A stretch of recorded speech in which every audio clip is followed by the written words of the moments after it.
Hi everybody, welcome back to the channel, the main event here. And today we're going to be doing a little bit of NAIC kind of preview thing by looking at different results from different tournaments.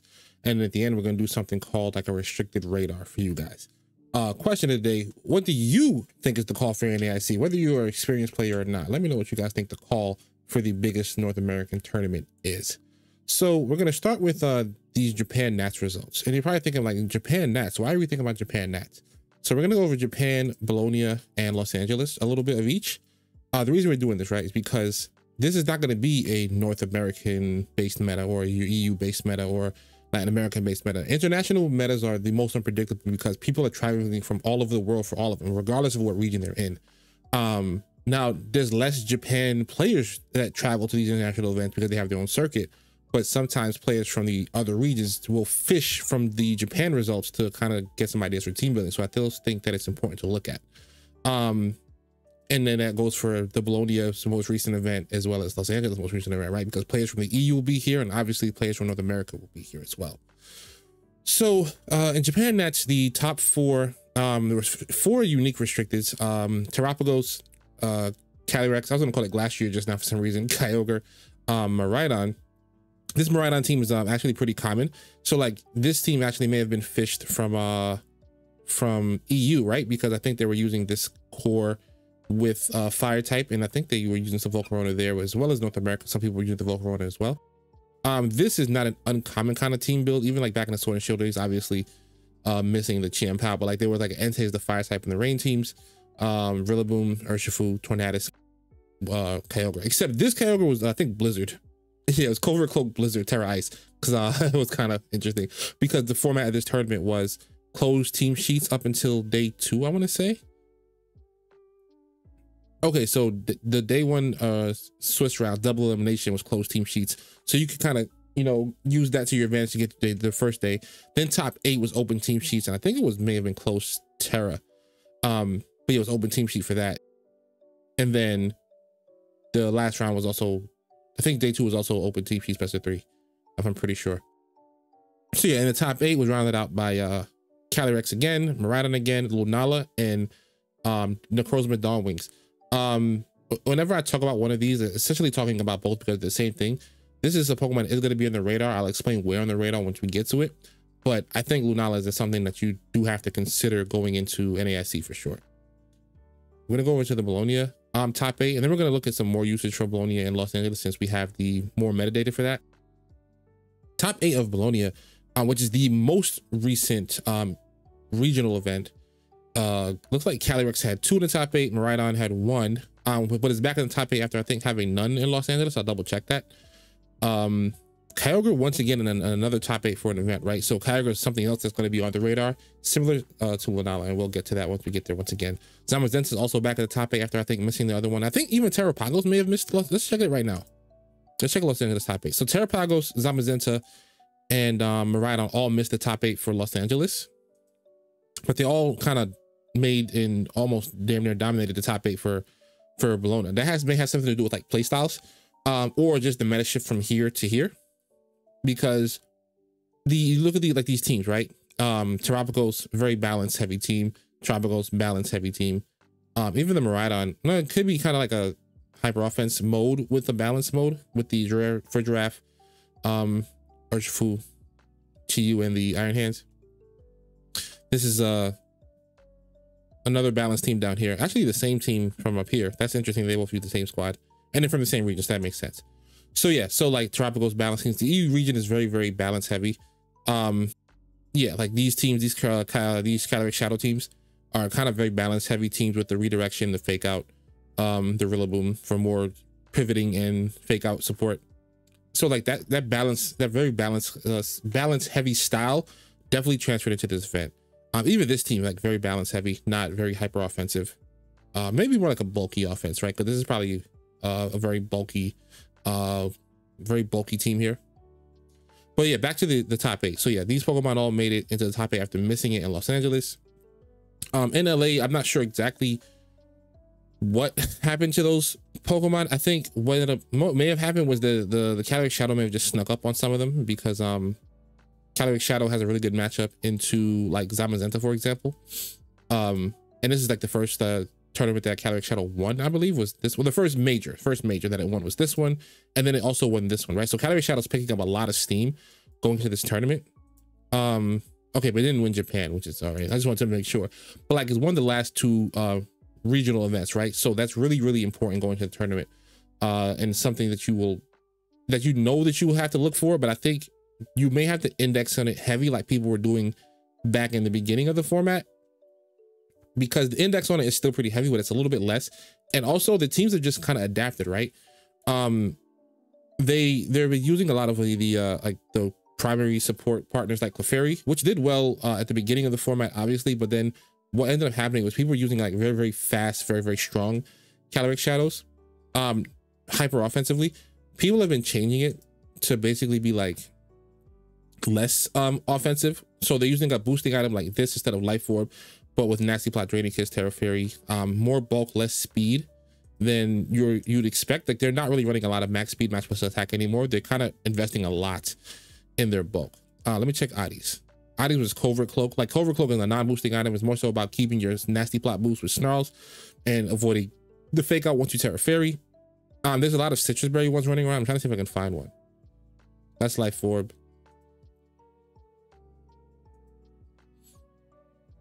Oh, this one's Specs, Pollen Puff.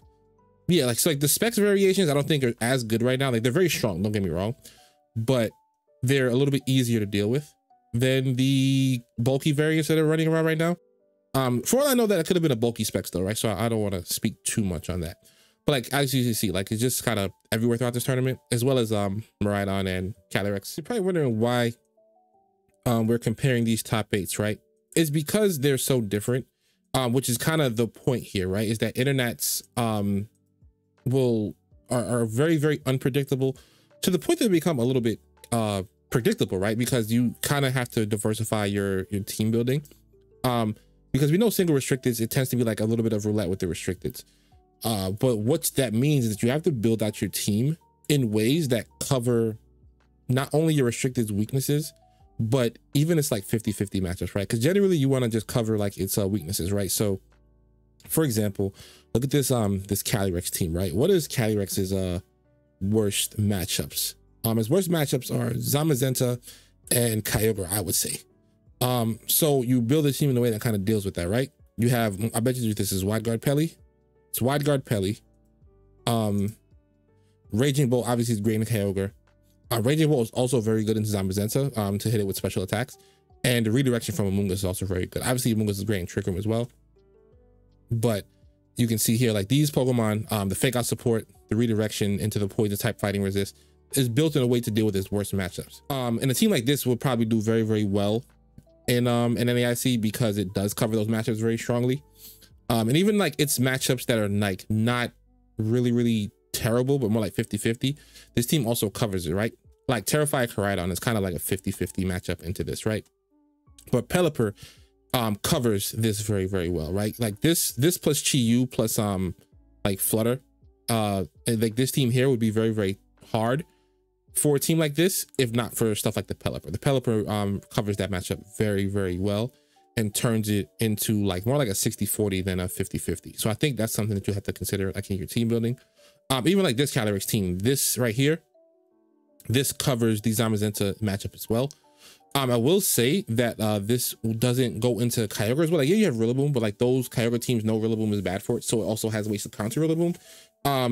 So I think like this team is great for the Zam matchup, but it doesn't handle the Kyogre matchup as well, which may, for all we know, have played a role in like the team overall doing like better, 13-1, like only having one loss on the day, and the one loss being in finals. I'm not sure if they played it in Kyogre, but I wouldn't be surprised if they did. If they did, they would have obviously won. All right, so now we're going to take a little bit of a deeper dive into the usage for Los Angeles and Bologna, because we don't have this information for Japan, unfortunately. Well, granted, we do have the top 64, which is kind of what's important for Japan. That's we do have it, but we don't have it in a way that's neatly presented like this. So basically, this is going to show you which restricted scored points, which ones made day 2, and which ones made top 8. So here you go with the ones that made points, right? The ones that made points are also going to reflect the ones that were brought the most as well, kind of. So like you see here, like Calyrex Shadow, even though it won Los Angeles, had 11% usage as far as the points winning ones. because some people decided to, you know, not to bring the mod, of course, because it wasn't doing well previously. But that was like the, I guess, the wrong call, because the mod ended up doing much, much better in this event and the events going forward. Tropicals was top 4. Zamazenta was still top 3 at this event, even though it did not make top 8. And that, I feel like, at least in my opinion, that's a direct result of Miraidon and Calyrex Shadow being so good, because they both have pretty good matchups into Zamazenta, right? Zamazenta can't defense boost its way through Miraidon or Calyrex, and it also cannot touch Calyrex at all. And Body Press doesn't one-shot the Miraidon unless you have a couple of boosts, and it resists Steel. So they both have very, very positive matchups into that Pokemon, which may have which in my opinion definitely had an impact on the result. Even Koraidon was tied with Calyrex Shadow, which was interesting, right? Because this was usually like rounding out the top 4, somewhere between that 4 to 6 range, whereas this was always 1 or 2. So the fact they were tied was actually very interesting. Kyogre, 14 Kyogre scored points, which is a little bit higher than normal, I wouldn't say, if I'm remembering correctly. But it just shows that Kyogre is still a threat to be worried about. Lunala and Zacian, 7 scored points. I think that's an increase from previous events. 7 of those scored points, because these Pokemon are still very good. They may not be as good as like the top dogs. These Pokemon are very, very, very good, and I'll talk about those a little bit more. 5 Groudons. Groudon's still another very good mon. Maybe not as important to think about as the ones above it, but still a very good Pokemon. And there are things that counter Groudon that you're probably going to be on your team anyway. 3 Eternatus and 3 Ho-Ohs. I'm not too concerned with those if I was going into the tournament, because again, I think the ways that you counter those you probably have on your team already. Lugia, I'm not really concerned about. Necrozma and Dawnwings, I would say, is something to be concerned about. I know it's only 2 and it's like the same as Lugia and Rayquaza, which is kind of like fluky, but I consider it kind of the same as Lunala here, right? Obviously their abilities are different, but their movesets are pretty much the same, and their stats are similar enough, right? They do a lot of the same things. So I would consider it like 7 and 8, and 2 would be 9 Pokemon of this type, and their teams are going to be similar. So nine people using this archetype, I would say, is what I'll be thinking about, versus just 2 Dawnwings. And then 1 of each of these, which are just non-factors. The unrestricted, the biggest change in the unrestricted Pokemon that LA had was like Chi-Yu being in 69 of the teams that scored points. Everything else is pretty much what you would expect to see. Oh no, Iron Hands made a big research, right? 26 Iron Hands scored points. Goldenga always kind of pops up. Clefairy is going to be something that is going to be in the format. Ting Lu having 13 is interesting, because there wasn't a lot of talk about Ting Lu coming out of this tournament, but obviously it did as good as Clefairy did as far as scoring points, right? And I think it's going to actually make a big stink in the North American International Championships. Day 2 teams. You can see here, right? Calyrex didn't even like increase from its spot. It was 1, 2, 3, 4. It was tied for 5th, and then it's again tied for 5th even in day 2. The Zacians are still here. The 4 Zacians and 6 Zamazentas in day 2 is much closer than you anticipate, right? Because people are kind of sleeping on Zacian for a bit. 2 Lunalas made it. 2 Groudons, 1 Ho-Oh, 1 Lugia, and 1 Kyogre. I'm actually surprised about the Kyogres here, but I think just that Kyogre hate is just so easy, right? Because like 18 Raging Bolts made day 2. Ogerpon Water had a bit of a resurgence, so 9 of these made day 2. Actually, if I go to day 1, right? How many made day 1 for Ogerpon Water? 24 scored points. And then top 8 here, top 8, only these 4 made it. So out of all that stuff we saw, the Calyrex Shadow ended up going up to 2nd. Koraidon had 2 in top 8, but that may be a result of this Rajan and Colin being cracked. And then 1 Zacian made the top 8 as well. The top 8 for the unrestricted mons, this is all stuff that you'd expect, except maybe the Umbreon and the Gothitelle. Umbreon and Gothitelle filled out specific roles on their teams that were really good. The Umbreon was a good Cali Shadow answer for the Zacian team, because Zacian can struggle a little bit into that being slower and getting 2-shot by Astro Barrage, so that could be a bit of an issue for it. So Umbreon is really good help. Those teams have since adapted though, and added like Mienshao, so Umbreon is not really a check anymore. So they'll have to find a new way around that, or just play play cracked out of your mind with your Umbreon if that is something that you're considering using. All right, so Bologna's top 8, or not top 8, Bologna's points distribution. So you see Calyrex Shadow, after it won Los Angeles, it shot through the moon, right? It went right back up to number 1 instantly, because people realized, man, we were just using this thing wrong. So now it's like back on top, right? It's the king of the format again. Right behind it is the other Calyrex, right? Which is never going to be worse than 3 ever. So like, don't get your hopes up if you think that thing's ever going to fall off. But now your hopes are probably like crushed because you were so like, oh, Calyrex is dying. Nope, it's back. 18% of the teams that scored points were Calyrex Shadow. Miraidon, people, even though it didn't make top 8 LA, the people in Bologna still believed, and they were rewarded with points. 15% of those, 15% of the teams that got points were Miraidon teams. Tropicals, another Pokemon that I'm not surprised did well because, like I said, it's a very balance heavy kind of team, and the EU players tend to favor that play style. Zamazenta's also doing well over there still because, once again, I think they favor that play style. Kyogre did very well. Lunala did even better than it did in LA, if I'm correct here. Let me go back to the points distribution for, oh no, I need the points distribution only. There we go. User stats for points. Yeah, 7 scored points in LA and 18 scored points. Which is, and that's the importance of comparing these things, right? Because you may think the North American players may not have a belief in Lunala, but the EU ones clearly do, right? And so even the North American players did not have a belief in Terrapagos.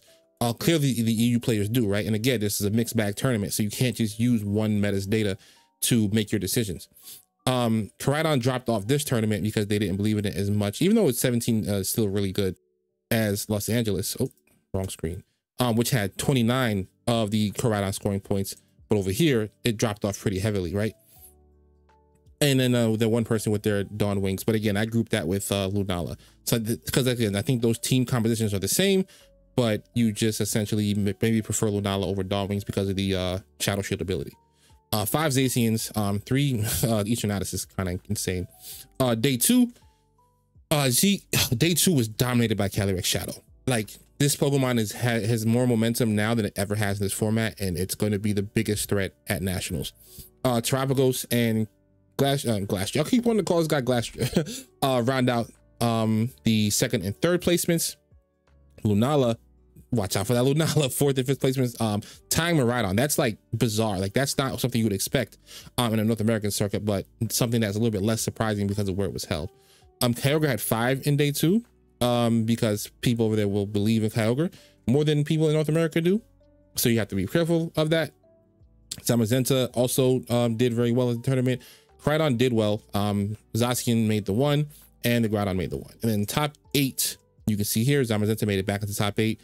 3 Terrapagos leading the top 8 because Terrapagos is just a very, very good Pokemon that fits the play style of the players who are using it in the tournament. 2 Calyrexes, 1 Kyogre, no Zacians, no Koraidons, no Calyrex Ice. It's the first time I think it's not made a top 8. But don't get used to that at all because that's just not going to be the norm. The top 8 uses for the unrestricteds. Anything unusual here? 1 Dragapult is very, very surprising. Jugulis is not too surprising. Mienshao only having 1 is actually maybe because it was the 1 was with a Calyrex team, but it would be more of these if there was more Cali Shadow teams that made it with the Mienshao for sure. The ones that scored points for the unrestricted, same thing special here. 10 Dittos is actually a lot. 10 Dittos is a lot. I was not expecting to see that. 10 Dittos is a lot. So maybe that's something you need to watch out for your prep going forward. Because that is a whole lot. 2 Ochians is interesting. Not expecting to see that. Dozos, Giris, Moltrezes, Chandelure. 2 Chandelures is pretty cool. Mousehold and Ape had a little bit of a showing here with 1 of each making day 2, or just scoring points. Actually, they didn't even make day 2; it just scored points.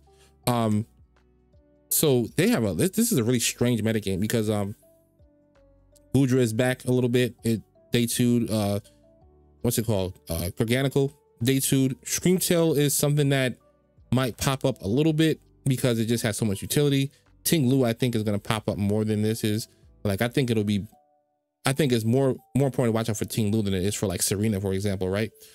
Ditto is something that obviously did well in this tournament, so don't be expecting to expect to see at least 1 Ditto because it's just very cheap. It kind of just comes in with a choice card, steals all your Calyrex Shadow boost, and then beats you. So that's something to be very aware of in the North American International Champions, or if you're just playing like limitless tours and stuff like that, right? All right, so to finalize this, we're going to go over, like I said, the restricted radar, right? So the top of this list are the Pokemon you're guaranteed to face, in my opinion, right? In your run, especially if you make deep runs. Calyrex Ice, Calyrex Shadow, Terapagos, and Miraidon. Those 4 you're guaranteed to play against. There's no dodging these matchups, so your team has to be ready to play them. There's absolutely no dodging them. So, and you're not only going to play them once, you're going to play them like 2 or 3 times, maybe, at least for like, maybe a Calyrex Shadow 2 or 3 at least. And the same for Calyrex Ice, right? So these are the 4 you absolutely must be prepared for. These 1, 2, 3, 4, 5.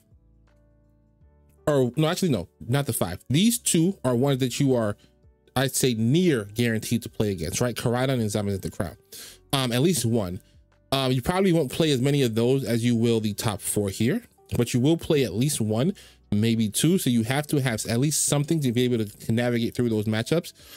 Or you may take a loss and you can only take 2 losses in that kind of tournament, right? So you have to be prepared for these 2 as well. Now, these 3 you'll play less of than the others, most likely. However, you can't ignore them because they'll team check you. Like if you don't have a Kyogre answer, and let's say you do play 3 Kyogres because that's the kind of draw that you picked up, you end up losing all 3 of those matches because you don't have a Kyogre check. Or you just take 1 loss to the 1 Kyogre you play because you had no matchup, and that's half the losses you're allowed to take for the entire day, right? Because you only have to have 2 to if you want to advance. Same with Lunala, right? Trick Room side spam stuff, I think you just you always need a matchup for. Especially the Lunala variations, because it doesn't really rely on the Trick Room side spam stuff. Like they could have the Calm Mind set, it could have the Meteor Beam set, it can get its own boost, get its own damage out, and then all of a sudden it's like rolling over your team, it's healing, it's getting the Shadow Shield, it's redirecting with its partners, and it's getting big attacks off. Same with Zacian, right? Zacian, you won't play as many like of any of these other restrictions most likely, but its high ceiling means that the players bringing it probably has very experienced with it, and they will team check you because you have like no way to deal with such a fast, strong +1 kind of Pokemon. You probably have a Cinder on your team, but like any player worth their salt that's going to be bringing this is that you have to be concerned about is obviously going to be able to play around that very well. So you need to be able to be prepared to handle like the Zama Crown balance teams with like all the extra fake out and support and the extra damage, like the Urshifu, Rillaboom, Zama. Plus a 4th kind of core. That's something you just have to be worried about. So like in order, guaranteed. I have to do with like most guaranteed. I'd probably move this up here, and then these would be the top 2 most guaranteed. Because there are a lot of EU players going to be going, I think Terapagos probably be 3rd most guaranteed.